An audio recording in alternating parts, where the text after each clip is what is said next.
எலிசபெத்து அம்மையார் அடக்கம், கருணையன் கண்ணீர் அப்படிங்கிற தலைப்பில் ஒரு பாடல் கொடுத்துருக்காங்க.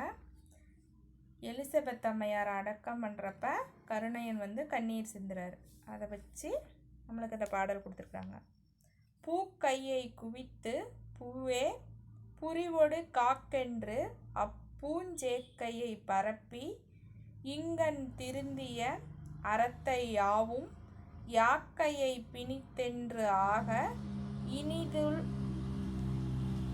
இனிதுள் அடக்கி வாய்ந்த ஆக்கையை அடக்கி பூவோடு அழுங்கண்ணீர் பொழிந்தான் மீதே அப்படின்னு.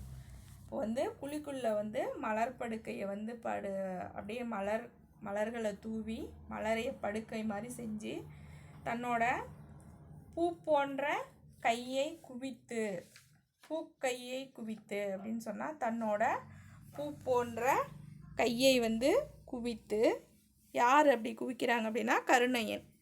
அவர் பூ போன்ற தன் கையை குவித்து, பூமி தாயே என் அன்னையின் உடலை நீ அன்போடு காப்பாயாக அப்படின்னு சொல்லி கூறுறார். பூமி தாயே புரிவோடு காக்கென்று அப்படின்னு சொன்னால் அன்போடு அப்படின்னு சொல்லி, அன்போடு என்னோட அம்மாவோட உடலை நீங்கள் காத்துக்கணும் அப்படின்னு சொல்லி சொல்கிறார். யாருக்கிட்ட அப்படின்னா பூமி தாய்கிட்ட. அம்பூன் சேக்கையை பரப்பி அப்படின்னு சொன்னால் அழகிய மலர் படுக்கையை பரப்பி, இங்கன் அப்படின்னா இவ்வுலகில் திருந்திய அறத்தை யாவும் அப்படின்னா செம்மையான, திருந்திய அப்படின்னு சொன்னால் செம்மையான, இந்த உலகத்தில் செம்மையான அறங்களை எல்லாம் தன்னுள்ள பொதித்து வைத்து பயனுள்ள வாழ்க்கை நடத்திய என்னோட அன்னையோட உடலை மண்ணிட்டு மூடி அடக்கம் செய்துவிட்டு அதன் மேலே மலர்களையும் தன்னோட கண்ணீரையும் ஒரு சேர பொழிந்தான் கருணையன் அப்படின்னு சொல்லி சொல்கிறாங்க.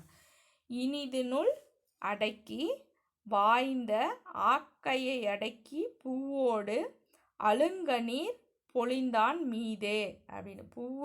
பூவையும் போட்டு அது கூட தன்னோட கண்ணீரையும் அப்படியே சிந்தி அந்த அம்மாவோட அந்த அவங்க இறந்த அந்த படுக்கையின் மீது கண்ணீர் அப்படியே சிந்துறான் அப்படின்னு சொல்லி சொல்கிறாங்க இந்த பாடலில்.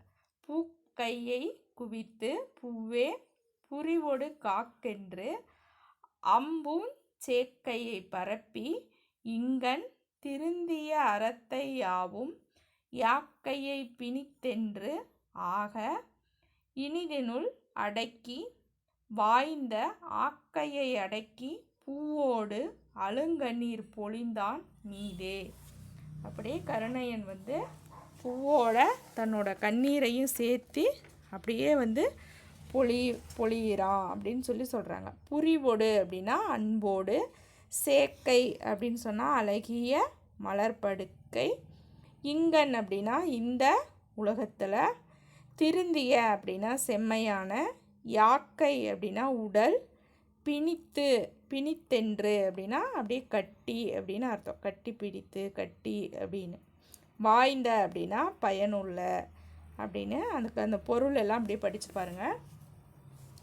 அதுக்கடுத்து ரெண்டாவது பாடல்.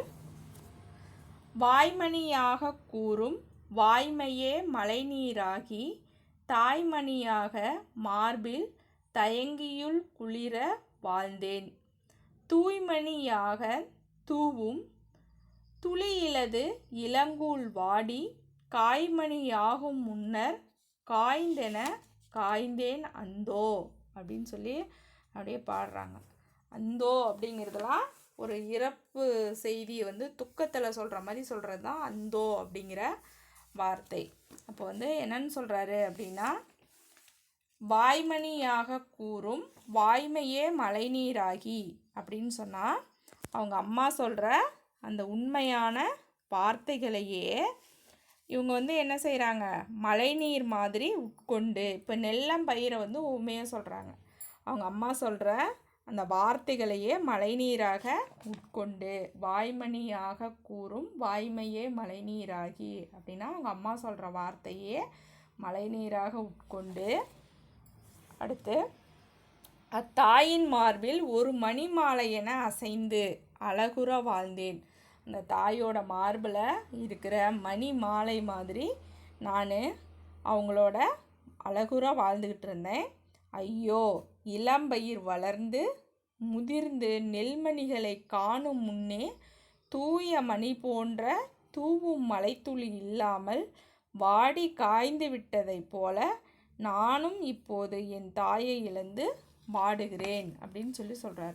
நானும் இப்போது என்னோட தாயை இழந்து இப்போ இளமையான பயிர் நெல்லம்பயிர் மழை இல்லாத எப்படி காஞ்சி போகுதோ அது மாதிரி நானும் இப்போ காஞ்சிக்கிட்டு இருக்கிறேன் அப்படின்னு சொல்லி இந்த பாடலில் சொல்கிறார்.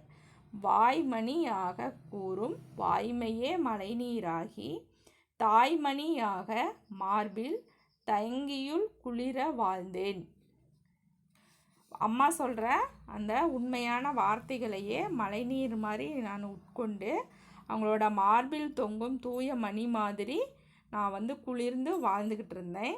தூய்மணியாக தூவும் துளியிலது இளங்கூழ் வாடி காய்மணியாகும் முன்னர் காய்ந்தேன் அந்தோ அப்படின்னா அந்த மழை பெய்யாமல் இளங்கூழ் அப்படின்னா இளமையான பயிர், அந்த இளம் பயிர் எப்படி வாடிச்சோ அது மாதிரி நானும் இப்போ வாடிக்கிட்டு இருக்கிறேன் அப்படின்னு சொல்லி கருணையன் சொல்கிறாரு. அடுத்து பாருங்க. விரிந்தன கொம்பில் கொய்த வீயென உள்ளம் வாட எரிந்தன நுதி நஞ்சு அம்புண்டு இரும்புலை புண்போல் நோக பிரிந்தன புல்லின காணில் பெரிதழுது இறங்கி தேம்ப சரிந்தன அசம்பில் செல்லும் தடவிழா தனி தேன் அந்தோ அப்படின்னு சொல்லி சொல்கிறார். என்ன அப்படின்னா இதில் பாரு எப்படி எழுதியிருக்கிறாங்க. விரிந்தன கொம்பில் கொய்த வீயென உள்ளம் வாட அப்படின்னு சொல்லி. இப்போ நீங்கள் மலரோட உறுப்புகள் எல்லாம் நீங்கள் படிச்சிருப்பீங்க. மலர் மலரோட தோற்ற நிலை முதல் பாடத்தில் உரைநடையில் படிச்சிருப்பீங்க. அந்த பாடத்தில் என்ன கொடுத்துருக்காங்க, தமிழ் சொல் வளம் அப்படிங்கிறத தேவநேய பாவனர் அவர் எழுதியிருக்கிறாரு. அதில் புவின் நிலைகள் அப்படின்னு சொல்லி நீங்கள் படிச்சிருப்பீங்க. புவின் நிலைகள் என்னென்ன அப்படின்னு, அரும்பு அப்படின்னா அரும்பு, போது, மலர், செம்மல் அப்படின்னு சொல்லி படிச்சிருப்பீங்க. அதில் அரும்புன்னா என்னது, பூவோட தோற்ற நிலை. போது அப்படின்னா பூ விரிய தொடங்கும் நிலை. மலர்னா மலர்ந்த நிலை. வீனா கீழே விழுந்த நிலை. செம்மல்னா பூ வாடின நிலை அப்படின்னு சொல்கிறாங்க.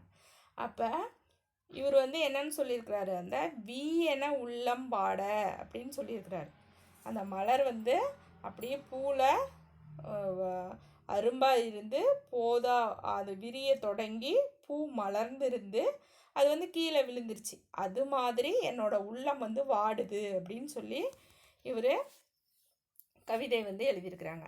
விரிந்தன கொம்பில் கொய்த வீயென உள்ளம் வாட. விரிஞ்சிருக்கிற கொம்பில் கொய்தனா பறித்த அப்படின்னு சொல்லி பொருள். என் மனம் பறந்து நின்ற மரக்கிளையிலிருந்து பறிக்கப்பட்ட மலரை போல வாடுகிறது அப்படின்னு, வீயென வாடுகிறது அப்படின்னு இங்கே அருமையான சொல் வளத்தை பயன்படுத்தி எழுதியிருக்கிறாரு. வீயென உள்ளம் வாட அப்படின்னு சொல்லி, வீ அப்படின்னா என்னது, மலர் கீழே விழுந்த நிலை. அது மாதிரி என்னோட மனசு வாடுது அப்படின்னு எழுதியிருக்கிறாங்க. தேம்பாவணி ஆசிரியர் வீரமாமுனிவர் எழுதியிருக்கிறாரு. எரிந்தன நுதி நெஞ்சு அம்புண்டு இரும்புலை புண் போல நோக அப்படின்னு. அடுத்து என்ன சொல்கிறாரு அப்படின்னு சொன்னால், தீயையும் நஞ்சையும் முனையில் கொண்ட அம்பினால் துளைக்கப்பட்டதால் உண்டான புண்ணின் வழியால் வருந்துவது போன்றது என் துயரம் அப்படின்னு சொல்கிறாங்க. அப்போல்லாம் என்ன பண்ணுவாங்க அப்படின்னா, அம்பு குத்துனா இறந்துருவாங்க. அது அம்பு நல்லா பக்கத்தில் இருந்தால் தான் அது மாதிரி நல்லா போய் அவங்களோட இதயத்தை பதம் பார்த்துச்சுன்னா தான் இறப்பாங்க. அப்படி இல்லாமல் அந்த அம்போட நுனியில் விஷத்தன்மை விஷம் தோய்ந்த மூலிகை தோய்ந்த அந்த இதில் நினச்சி அம்பை விடுவாங்க. அப்போ அவங்க சும்மா காயம் பட்டிருந்தாவே போதும், அந்த அம்பு போய் அவங்க மேலே பட்டாவே அவங்க வந்து அப்படியே துடிச்சு இறந்துருவாங்க. அது மாதிரி இவர் வந்து என்ன சொல்கிறாங்க அப்படின்னு சொன்னால், எரிந்தன நுதி நெஞ்சு அம்புண்டு இரும்புலை புண்போல் நோக அப்படின்னு சொல்லி, அப்படியே நெருப்போட அந்த நஞ்சு கலந்த அம்பு வந்து எப்படி வந்து நெஞ்சில் வந்து பாஞ்சா அந்த புண்ணு வந்து வலிக்குமோ அது மாதிரி நான் இப்போ துயரப்பட்டுக்கிட்டு இருக்கிறேன் அப்படின்னு சொல்லி சொல்கிறாங்க. பிரிந்தன புல்லின் காணில் பெரிதழுது இறங்கி தேம்ப சரிந்தன அசும்பில் செல்லும் தடவிலா தனித்தேன் அந்தோ அப்படின்னு சொல்லி சொல்கிறாங்க. என்ன அப்படின்னு சொன்னால், முதல்ல மலர்லேருந்து கொம்பிலிருந்து பறிக்கப்பட்ட வீயென உள்ளம் வாட, அது மாதிரி என்னோட உள்ளம் வந்து வாடி போயிடுச்சு அப்படின்னு சொல்கிறாங்க. அடுத்தது எரிஞ்சிக்கிட்டு இருக்கிற நஞ்சு வந்து தொடன அம்பு வந்து காயப்படுத்தினா அது எப்படி வலிக்குமோ அது மாதிரி துயரப்பட்டேன் அப்படின்னு சொல்கிறாங்க அடுத்த 2 லைனில். என்ன சொல்கிறாங்கன்னா, புல்லினம் அப்படின்னு சொல்கிறது. புல் அப்படின்னா பறவை அப்படின்னு சொல்லி பொருள். இந்த இல் போட்டிருந்தாங்க அப்படின்னு சொன்னால் பறவை அப்படின்னு. இப்போ பாடல் கூட வந்திருக்குது இல்லை, புல்லினங்கால் அப்படின்னு ஒரு பாடல் வந்திருக்கும். அது மாதிரி புல் அப்படின்னா பறவை அப்படிங்கிறது பொருள். அப்போ கானகத்தில் காணில் அப்படின்னா காட்டில் 2 ஜோடி பறவையில் ஒரு பறவை வந்து காணாமல் போயிடுச்சு, இல்லாமல் போயிட்டா அந்த ஒரு பறவை எப்படி துயரப்படுமோ அது மாதிரி அப்படின்னு சொல்லி சொல்கிறாங்க.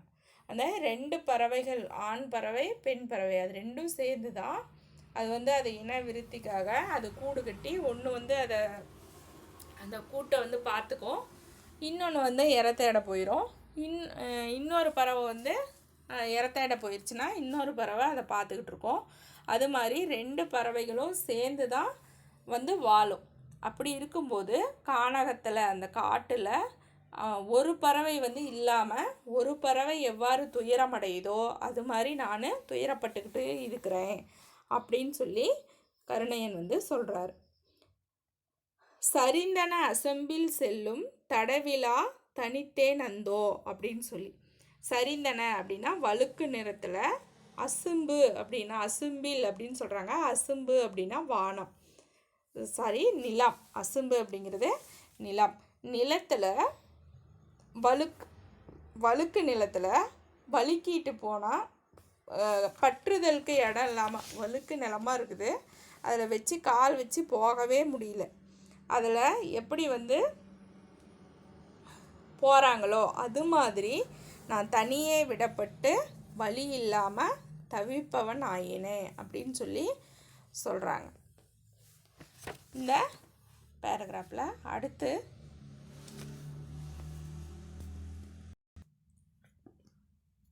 அடுத்து உய்முறை அறியேன் ஓர்ந்த உணர்வினொத்து உறுப்பும் இல்லா மெய்முறை அறியேன் மெய்தான் விரும்பிய உணவு தேட செய்முறை அறியேன் காணில் செல்வழி அறியேன் தாய்தன் கைமுறை அறிந்தேன் தாயும் கடிந்தனை தனித்து போனாள் அப்படின்னு சொல்லி அப்படியே சோகமாக வந்து அப்படியே சொல்கிறார். உய்முறை அறியேன் அப்படின்னா உயிர் பிழைக்கும் முறையை நான் அறியலை.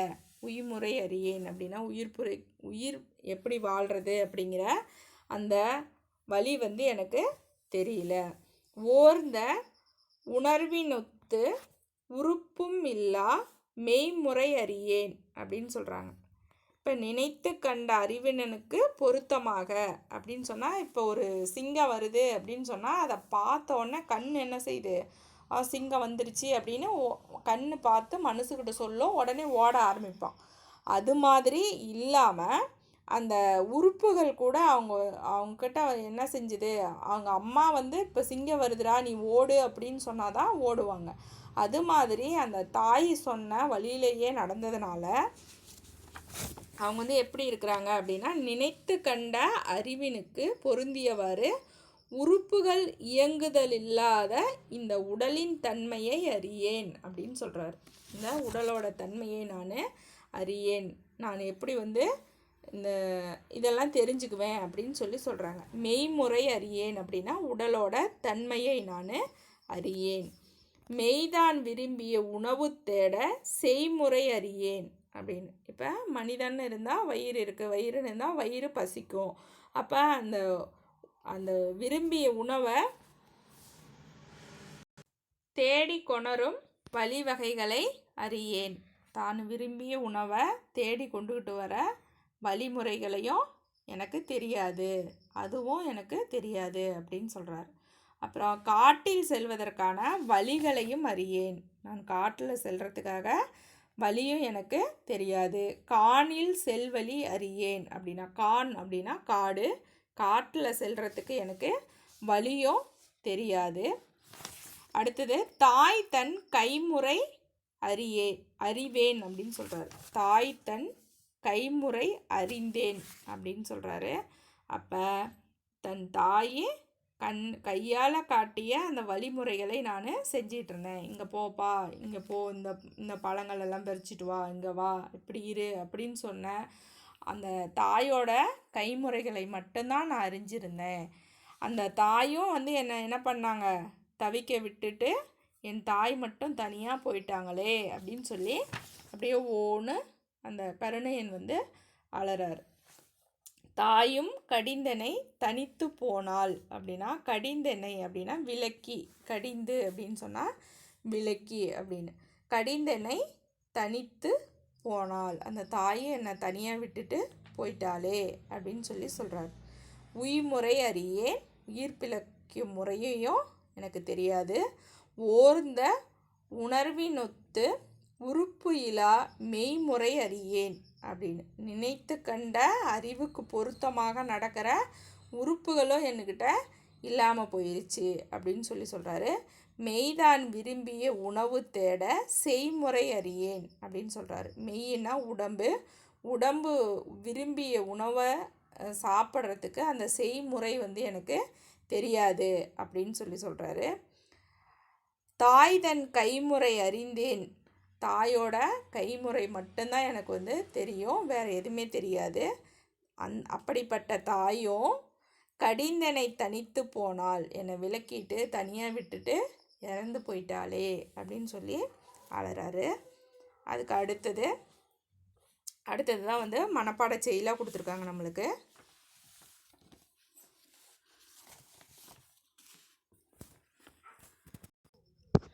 நவமணி வடக்கையில் போல் நல்லற படலை பூட்டும் தவமணி மார்பன் சொன்ன தன்னிசைக்கு இசைகள் பாட துவமணி மரங்கள் தோறும் துணரணி சுனைகள் தோறும் உவமணி கானகம் கொல் என்று ஒலித்து அழுவ போன்றே அப்படின்னு சொல்லியிருக்கிறாங்க. என்ன அப்படின்னு சொன்னால், நவமணி அப்படின்னா நவரத்தினங்கள் அப்படின்னு சொல்கிறோம் இல்லையா, 9 நவரத்தினங்கள் அப்படின்னு சொல்லிட்டு 9 அணி ரத்தினங்கள் அப்படின்னு அது முத்து பவளம் அப்படின்னு சொல்கிறோம்ல, அந்த 9 நவரத்தினங்களையும் ஒரு மாலையாக கோர்த்துருந்தோமா. இப்போ ஒரு நூலுன்னு வச்சுக்கங்களேன், அந்த நூலில் அந்த இதெல்லாம் கோர்த்துருக்குறோம். எது, முத்து பவளம், அது மாதிரி 9 நவரத்தினங்களை அந்த மாலையில் கோர்த்துருக்குறோம். அதை அந்த நூல் அருந்துருச்சுன்னா என்ன பண்ணும், அப்படியே அதெல்லாம் அப்படியே கீழே கொட்டிடும். அப்போ அதையெல்லாம் ஒன்றா இணைச்சிருக்கிறது எது அப்படின்னா அந்த நூல் தான் அப்படின்னு சொல்கிறது. அது மாதிரி நல்ல அறங்களையே கொண்டுள்ள கருணையன், நல்ல அறம் அப்படின்னா நல்ல எண்ணங்களையே கொண்டுள்ள கருணையன் அவர் சொன்ன அந்த அந்த அந்த அம்மாவோட அந்த சோகத்தை எல்லாம், அம்மாவை எழுந்துட்டு அந்த சொன்ன அவரோட சோகத்தை எல்லாம் கேட்டுட்டு என்ன பண்ணுது அப்படின்னு சொன்னால், தவமணி மார்பன் சொன்ன அப்படின்னா கருணையன் சொன்ன அந்த சொல்லை கேட்டுட்டு தன்னிசைக்கு இசைகள் பாட அப்படின்னு சொல்கிறாங்க. தன்னிசைக்கு இசைகள் பாட அப்படின்னா இசைகளை இயக்கியது போன்று, இசைகளே இயக்கினது மாதிரி தேன் மலர்கள் பூத்த மரங்கள் தோறும் அப்படின்னு சொல்கிறாங்க. தேன் மரங்கள் பூத்த மலர்கள் தோறும் துவமணி மரங்கள் தோறும். துவமணி அப்படின்னு சொன்னால் துவ அப்படின்னு சொன்னால் தேன் அப்படின்னு சொல்லி பொருள். அப்போ துவமணி அப்படின்னு சொன்னால் தேன் நிறைந்த மலர்கள் பூத்த மரங்கள் தோறும். துணரணி சுனைகள் தோறும் அப்படின்னா துணர் அப்படின்னா மலர் அப்படின்னு பொருள். அப்போ மலர்களை அப்படியே வந்து அப்படியே சுனை அப்படின்னா அந்த ஆறு வந்து ஓடி வர இடம் அப்படின்னு சொல்கிறது. சுனை அப்படின்னா நீர்நிலை அப்படின்னு பொருள். அப்போ அந்த நீர்நிலைகளில் 2 ஓரங்கள்லேயும் என்னது அந்த மலர்கள் வந்து பூத்துருக்குது. அந்த மலர்கள் தோறும் உவமணி கானகம் கொல் என்று ஒளித்து அழுவ போன்றே அப்படின்னு சொல்கிறாங்க. உவமணி அப்படின்னா மன மலர்கள். மன மலர்கள், அந்த மலர்கள் எல்லாம் இருக்குது. அதில் வந்து கானம் கொல் என்று, கானம்னா காடு அப்படின்னு சொல்கிறோம். அந்த காட்டில் இருக்கிற பறவைகள், விலங்குகள், எல்லா உயிரினங்களுமே, வண்டுகள், இது எல்லாமே அழுவது போன்று கூச்சலிட்டது அப்படின்னா கொல் என்று சிரித்தான் அப்படின்னா அப்படி கூச்சலிட்டு சிரிக்கிறது. அது மாதிரி கொல் என்று அப்படின்னு சொன்னால் அது அப்படியே கூச்சலிடுது அப்படின்னு சொல்கிறாங்க. நவமணிகள் பதித்த மணி மாலைகளை பிணித்தது போன்று நல்ல அறங்களை எல்லாம் ஒரு கோவையாக இணைத்த தவத்தையே அணிந்த மார்பனாகிய கருணையன் இவ்வாறு புலம்பி கூறினான். இவ்வாறு அவங்க தாயை வந்து அப்படியே வந்து புலம்பி சொல்கிறாரு. அதை கேட்டுட்டு இசைகளை இயக்கியது போன்று தேன் மலர்கள் பூத்த மரங்கள் தோறும் உள்ள மனம் வீசும் மலர்களும் மலர்ந்த சுனை தோறும் உள்ள பறவைகளும் வண்டுகளும் அக்காட்டினிலே அழுவன போன்று கூச்சலிட்டன. அதெல்லாம் சேர்ந்து அழுவது மாதிரி கூச்சலிட்டது அப்படின்னு சொல்லி சொல்கிறாங்க. அந்த பாடல் ஒரு தரம் அப்படியே பாருங்கள். இயற்கை கொண்ட பரிவு அப்படின்னு சொல்கிறாங்க. இயற்கையே கருணையன் மீது பரிவு கொண்டது அப்படின்னு சொல்லி. நவமணி வடக்கையில் போல் நல்லற படலை பூட்டும் தவமணி மார்பன் சொன்ன தன்னிசைக்கு இசைகள் பாட துவமணி மரங்கள் தோறும் துணரணி சுனைகள் தோறும் உவமணி கானம் கொல் என்று ஒளித்து அழுவ போன்றே அப்படின்னு சொல்லியிருக்கிறாங்க.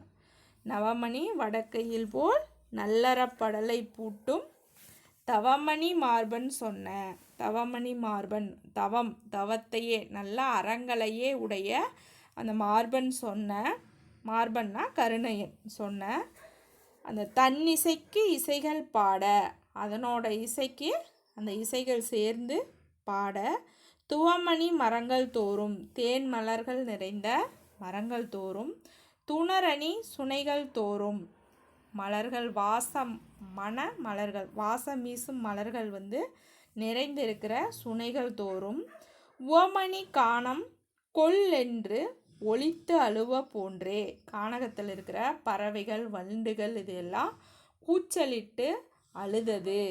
எதுக்காக அப்படின்னு அழுதது போன்று இருந்தது. எதற்காக அப்படின்னு சொன்னால் இந்த கருணையன் வந்து தன் தாய் இறந்த துயரத்தை சொன்னதுக்காக இது வந்து அந்த காடே அழுதது மாதிரி இருந்தது அப்படின்னு சொல்லியிருக்கிறாங்க. இது வந்து நல்லா தெளிவாக வந்து நல்லா ஒரு தடவை படித்து பாருங்கள். படித்து பார்த்தீங்கன்னா தான் உங்களுக்கு புரியும். படித்து பார்த்துட்டு அந்த பொருள் எல்லாம் ஒரு தடவை படித்து பாருங்கள். நான் சொன்னது தான் அப்படியே இருக்குது. அந்த பொருள் எல்லாம் அப்படியே ஒரு தடவை படித்து பார்த்துக்குங்க. மீதி நல்லா தெளிவாக வந்து படித்து பாருங்கள். இதில் ஒரு மதிப்பெண்கள், குறுவினா, சிறுவினா எல்லாமே வரும். மனப்பாட செயலும் இதில் இருக்குது. நெடுவினாவும் இதில் இருக்குது. அதனால் வந்து நல்லா தெளிவாக இதை வந்து படித்து பாருங்கள். நன்றி.